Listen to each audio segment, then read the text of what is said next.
Imagine Port Harcourt and the Niger Delta region in the year 2035. Would you hear the loud sound of generators or the humming of electric vehicle going quietly? Would you breathe in soot and carbon from the environment or enjoying fresh breath from the mangroves? Would the children be coughing in the traffic or riding and cycling to their various schools? Dark future. Hopeful future. Nigeria is urbanizing at a breathtaking speed. And according to the United Nations Economic Commission for Africa report of July 2024, by the year 2050, you would have one African in every 4 persons on Earth. That means by the year 2050, 25 to 27% of persons will live in Africa. But our transport system is broken. We have choking fumes everywhere. Our mobility system takes up 60% of our fuel. And for us here in the Niger Delta region, the impact is here with us every day. We see the soot fill our skies. Then our mangroves are destroyed. Then we have rising health concerns. This is not just energy issue. It is an environmental issue. It is a health issue. And it is also financial issues. Nigeria is oil dependent. According to another report by the Air Quality Index of 2024 that profiled 138 countries with poor air quality, Nigeria ranked 11 in this report. What does that indicate? It means the quality of air we breathe in Nigeria is so poor. And what does that mean? It means we have a lot of health costs, a lot of funds that have to go into our health system. And according to the World Bank report says about $1.2 billion will be spent annually to maintain our health. Also, we have a lot of premature deaths. And according to UNDP reports, which says about 82,000 deaths would be recorded due to this poor air quality. We have the vulnerable population, children below the age of 5, and very elderly people, which makes them more marginalized than before. But what is the opportunity cost? The opportunity cost for us is to have these spendings plowed back into our electric mobility systems as well as the renewable energy systems. By the way, what is electric mobility? Electric mobility is the use of vehicles that are powered by electricity, such as battery electric vehicles, plug-in hybrid electric vehicles, and examples are electric scooters or electric bikes, which is electric Okada, or electric three-wheelers, or electric keke, the way we call them, the tricycles, or electric cars, which could be four-wheelers, as we will call them, as shown in that, along with all the infrastructure that supports the mobility in electricity, such as the charging stations. So we need to embrace what is called electric mobility to move us away, to save us carbon from the environment. Now, I'd like to distinguish between the electric vehicles as well as internal combustion engines, which we call the ICEs. The ICEs are the traditional vehicles that we are used to, that uses petrol or diesel to power their mobility system. While electricity uses what we call the electric vehicles uses electricity stored in their battery to move the vehicles. Now, what are the differences? One, operational principles of electric vehicles. They run on high-capacity electric motors, while the ICE engines run from the combustion and firing of the fuel engines to propel them forward. Another one is the gearbox. While the ICE has gearbox that we are used to, EVs do not have what we call gearbox. They just work on maximum torque. So if you have driven an electric vehicle before, you will notice that the movement is just straight, smooth like a DC. While for internal combustion engines, you have to move, when it's transitioning from one gear to another. Also, the energy storage system, while we store fuel in the tanks of internal combustion engine vehicles, we store our energy in the battery bank.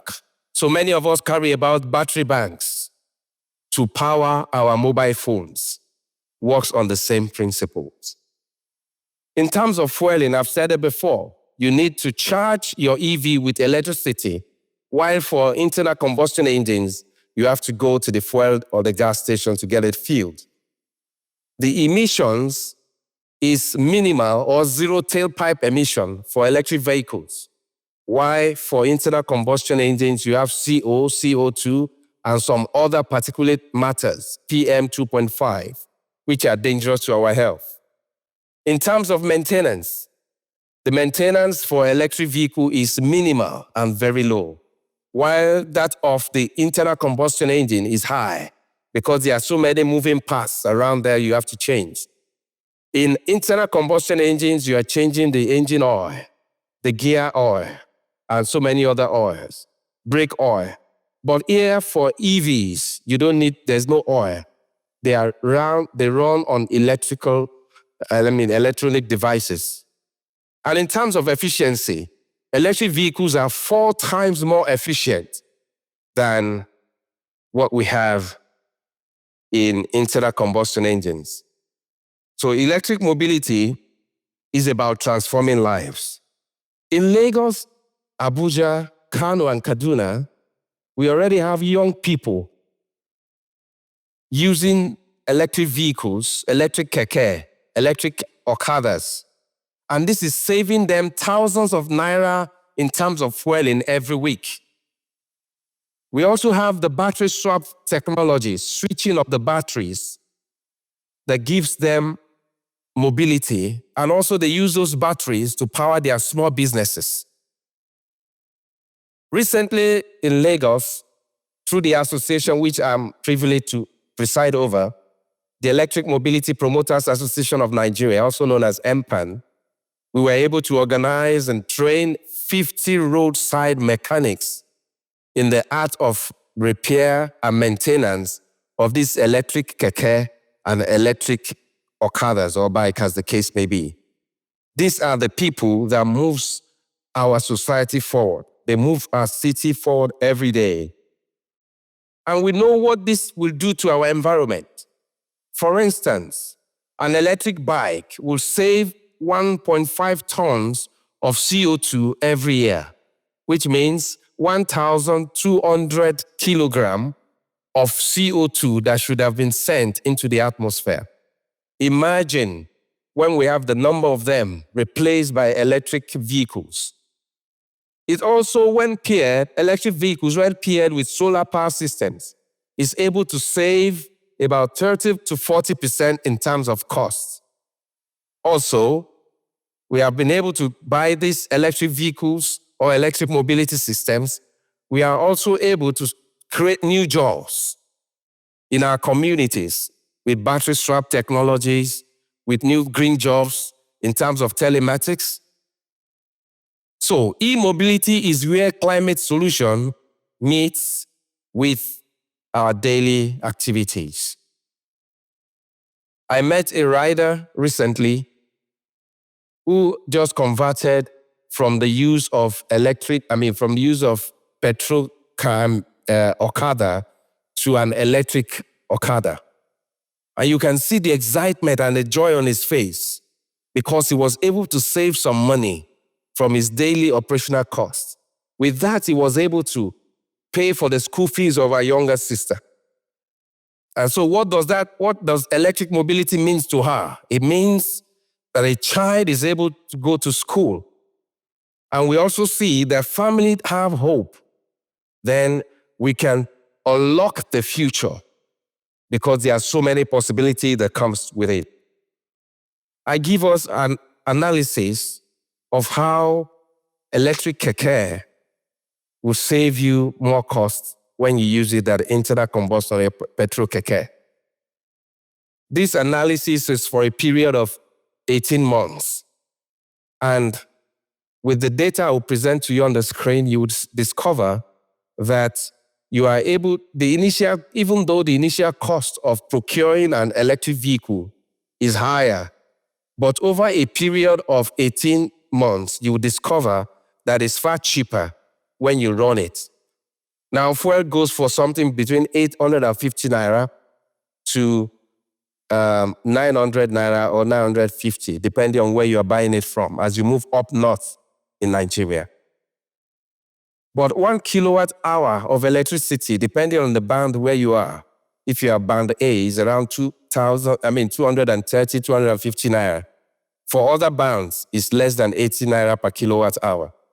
But let's take an instance where you're using renewable energy source from solar. Let's put the price at 400 naira per kilowatt hour. For a 7.4 kilowatt hour battery capacity of electric keke, and going with a distance of 100 kilometers, you discover that the fueling cost for 18 months for a keke comes to about 5 million, while that of electric comes to 1.38 million, let's say 1.4 million. And as you go there, you discover that in 18 months, you have been able to save a lot in the range of 5 million. So these are some of the assumptions. The assumptions are that you use those keke 6 days out of 7 days in a week. And the cost is also shown on the screen. So with this, we'll discover that the operational cost of running electric vehicle is cheaper in the end. And that is just an analogy for 18 months.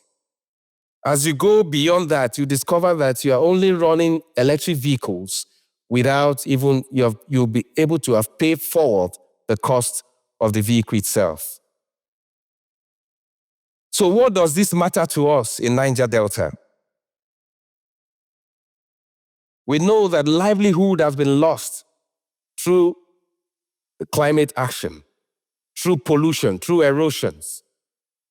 We know that many people have been displaced by floods, and there's a lot of environmental degradation.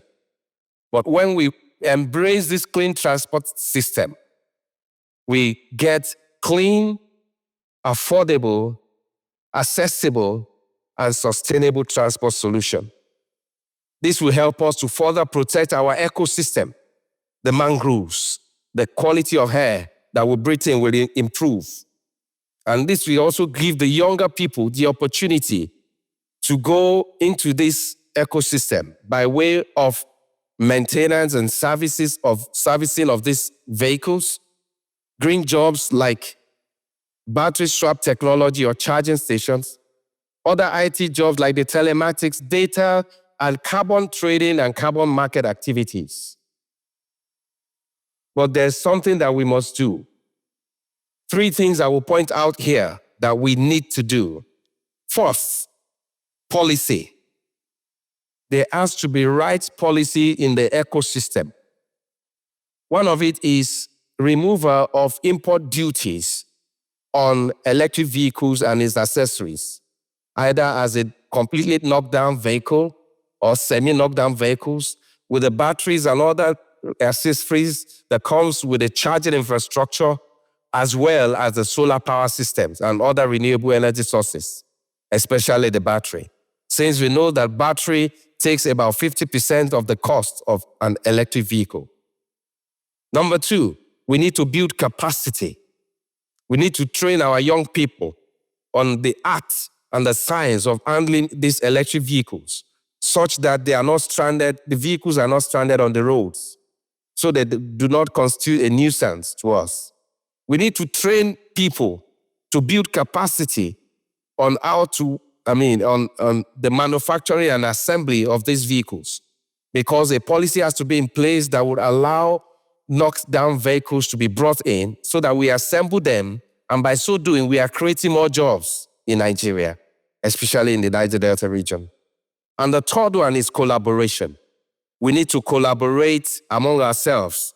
The government will collaborate with the non-governmental agencies. They will collaborate with the communities, with investors, with innovators, so that we can all work together to achieve this feat. And here is the truth. This will not happen without your choice. It will not happen without your voice.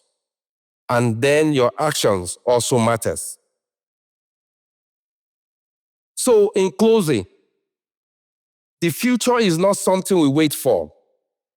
The future is something that we need to build. And we all need to build it together. We build it choice by choice. We build it city by city, especially across the Niger Delta region.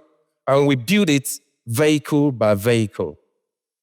Africa, as well as Nigeria and the Niger Delta region, has always been underestimated until we leap.